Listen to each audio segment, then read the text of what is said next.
So hello everyone, my name is Vipul Shukla और आज की इस वीडियो में हम बात करेंगे इन्फ्लेशन क्या होता है। ठीक है, तो इन्फ्लेशन बेसिकली होता है महंगाई दर। हाँ, अब हम इसको ना डिटेल में समझेंगे और बहुत ही इजी एग्जांपल के साथ समझेंगे, जिससे आपको अच्छे से समझ में आ जाएगा, आप कभी नहीं भूलेंगे। देखो, इन्फ्लेशन मैंने आपको बता दिया महंगाई दर होता है।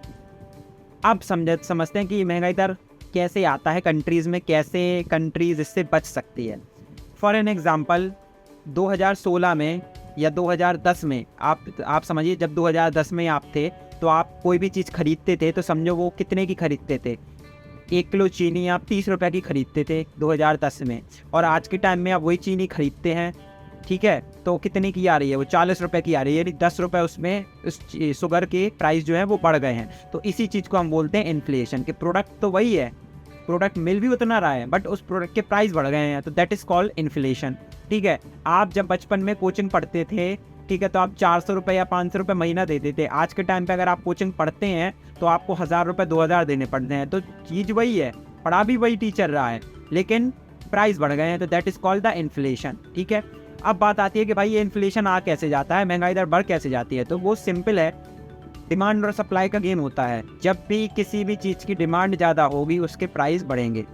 फॉर एग्ज़ाम्पल, एक अनार 100 बीमार वाली कहानी है ये, कि मार्केट में प्रोडक्ट एक है और ख़रीदने वाले 4 हैं या 5 हैं, तो वो क्या करेंगे, उस चीज़ की डिमांड करेंगे। तो अब जब डिमांड करेंगे तो उसके प्राइस जो है वो ऑटोमेटिकली बढ़ेंगे, तो ऐसे उसके प्राइस बढ़ते हैं। अब दूसरा कॉन्सेप्ट आता है स्टैगफ्लेशन। क्या होता है भाई? स्टैगफ्लेशन वो होता है जब इन्फ्लेशन की सिचुएशन हो और ऊपर से अनएम्प्लॉयमेंट आ जाए, तो इसको हम बोलते हैं स्टैगफ्लेशन। एक तो लोगों के पास खरीदने के लिए पैसा नहीं है, ऊपर से लोगों के अनएम्प्लॉयमेंट आ गई, तो that is called the situation of stagflation.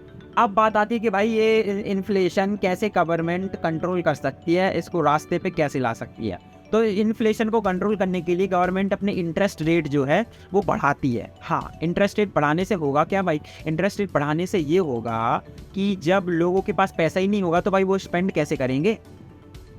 क्या, ये तो मुझे समझ में नहीं आया। देखो, जब भी आरबीआई कंट्रोल करती है सारे कमर्शियल्स बैंक को, ये आपको पता होगा। अब होगा क्या, जब आरबीआई सारे कमर्शियल्स बैंक से बोलेगी कि भाई जितने भी तुम्हारे जो इंटरेस्ट रेट है ना सब बढ़ा दो, तुम जितनों को भी लोन दोगे, अभी तक तुम 3% इंटरेस्ट रेट लेते थे या 12% इंटरेस्ट रेट लेते थे, अब तुम ना 20% इंटरेस्ट रेट लोगे। ठीक है, 12 से सीधा 20 कर दो। तो भाई जो लोग लोन लेने की सोच रहे थे वो लोन नहीं लेंगे, अब वो कहेंगे भाई अब नहीं लेना, बहुत महंगा हो गया। तो ऐसी मार्केट में बहुत सारी कंपनियां होगी जो कि सोचेंगी अब मुझे पैसा लेना नहीं है, बिकॉज इंटरेस्ट रेट जो है वो बहुत ज़्यादा बढ़ गए।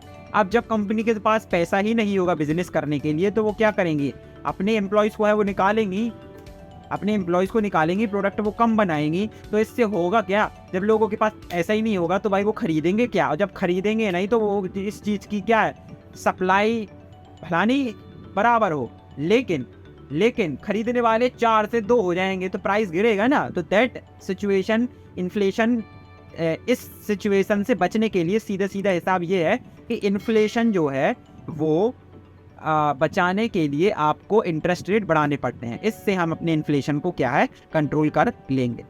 ठीक है, तो अब हम इस वीडियो को यहीं ख़त्म करते हैं। वीडियो अच्छे लगे तो वीडियो को लाइक करना, चैनल को सब्सक्राइब करना, और अब हम मिलते हैं नेक्स्ट वीडियो में। तब तक के लिए बाय।